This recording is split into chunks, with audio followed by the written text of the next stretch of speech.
গাজার জাবালিয়া শরণার্থী কেন্দ্রে ইসরায়েলি বাহিনীর বিমান হামলায় নর্দার্ন গাজার সিভিল ডিফেন্সের ডেপুটি ডিরেক্টর সহ অন্তত ৫ জন নিহত হয়েছে। ভবনের ধ্বংসস্তূপের নিচে এখনও অসংখ্য মানুষ চাপা পড়ে থাকায় নিহতের সংখ্যা বাড়তে পারে বলে আশঙ্কা উদ্ধারকর্মীদের। এদিকে দখলকৃত ওয়েস্ট ব্যাংকের জর্ডান সীমান্তে ইসরায়েলি সীমান্তরক্ষীদের লক্ষ্য করে বন্দুক হামলার ঘটনায় ৩ জন নিহত হয়েছে। ঘটনার পরপরই ওই সীমান্ত বন্ধ করে দিয়েছে ইসরায়েল।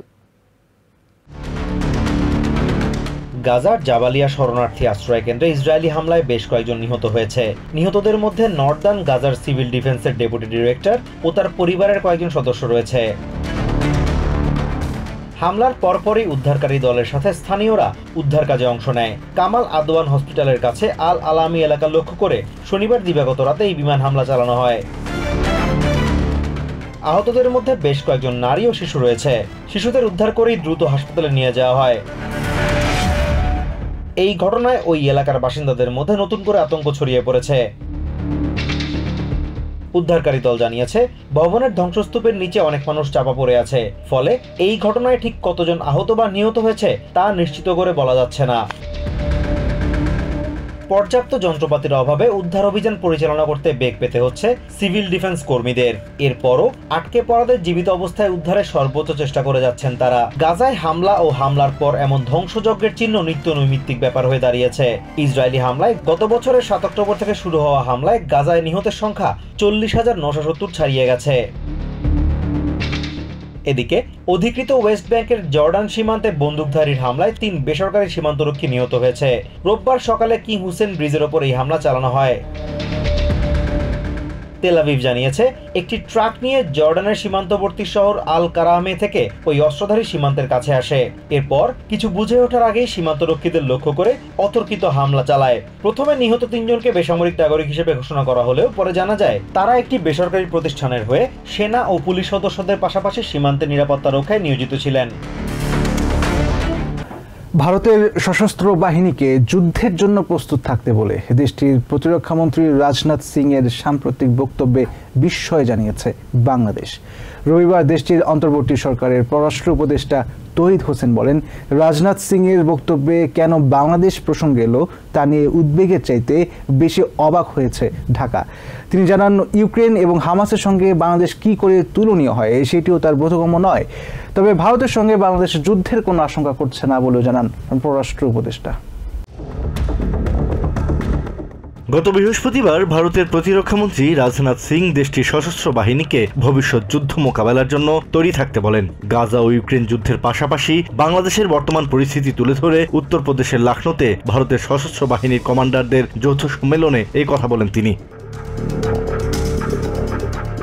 রবিবার ঢাকায় পররাষ্ট্র মন্ত্রণালয়ে সমসাময়িক বিভিন্ন বিষয় নিয়ে সাংবাদিকদের সঙ্গে কথা বলেন বাংলাদেশের অন্তর্বর্তী সরকারের পররাষ্ট্র উপদেষ্টা তৌহিদ হোসেন, যাতে উঠে আসে রাজনাথ সিং এর ওই বক্তব্য প্রসঙ্গ।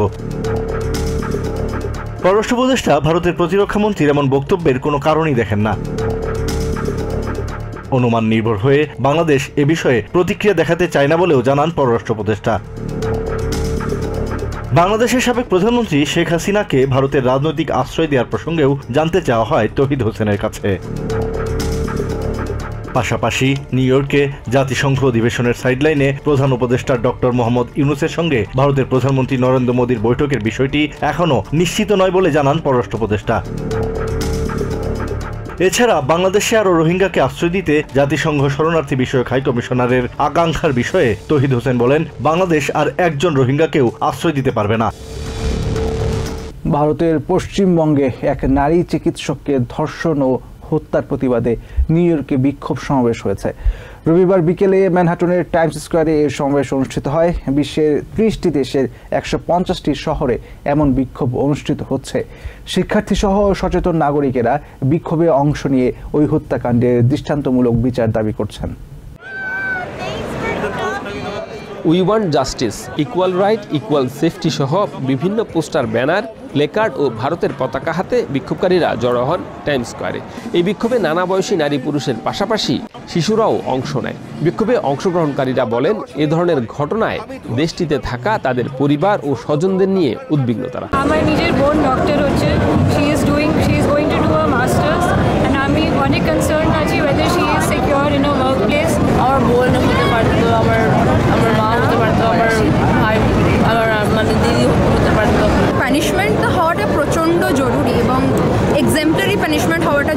মা বাবার একমাত্র সন্তান মৌমিতা দেবনাথ। MBBS শেষে আরজিকর মেডিকেল কলেজে পোস্ট গ্রাজুয়েট করছিলেন। ট্রেনি চিকিৎসক হিসেবে হাসপাতালে দায়িত্ব পালন করছিলেন তিনি। সেখানে ধর্ষণের পর হত্যার শিকার হন। এমন ন্যাক্কারজনক ঘটনার প্রতিবাদে সামিল হন নিউ ইয়র্কে বসবাসরত চিকিৎসকরাও। পেশেন্ট পার্টি, ডক্টরস, নার্সেস সব কিছুর মাঝখানে it is an orchestrated crime which has really touched the core of the medical community. মনে হয় যে অন্যার শাস্তি হচ্ছে না বলে এটা এনকারেজড হচ্ছে। আমি আধার আকাশ দেখি কালো ছায়ায় ভরা। মৌমিতা হত্যাকাণ্ডের প্রতিবাদে কলকাতা থেকে বিক্ষোভ সারা বিশ্বে ছড়িয়ে পড়েছে। গ্লোবাল প্রোটেস্টের ব্যানারে 8 সেপ্টেম্বর একযোগে বিশ্বের 150টি শহরের স্থানীয় সময় বিকেল 5টায় প্রতিবাদ ও বিক্ষোভ অনুষ্ঠিত হয়। এই ধারাবাহিকতায় নিউ ইয়র্কের ম্যানহাটনও জড়ো হন আন্দোলনকারীরা। আমাদের মশাল ধরতে হবে, এই মশাল হচ্ছে আমাদের জাগরণের বিষয়। আমাদের মেরুদণ্ড সোজা করতে হবে, এটা ন্যায়নীতির বিচার। এখানে চুপ করে থাকা চলবে না, আমাদের সবাইকে বলতে হবে যে কেন আমরা এসেছি। এটা একটা জনরোষ থেকে এসছে আমাদের জনবিপ্লব। বিক্ষোভকারীরা বলেন, এ ধরনের ঘটনার পুনরাবৃত্তি ঠেকাতে দৃষ্টান্তমূলক বিচার জরুরি। মা কাঁদছে যে মেয়েটা আর কোনোদিন সে আমাকে মা বলে ডাকবে না, তখন বুকটা ফাটছে। আওয়াজটা তুলছি যে যাতে ওয়ার্ক প্লেসে এরকম জিনিস না হয়। এই মর্মান্তিক দুর্ঘটনা, কিন্তু এখনো অবধি কোনো জাস্টিস হচ্ছে না।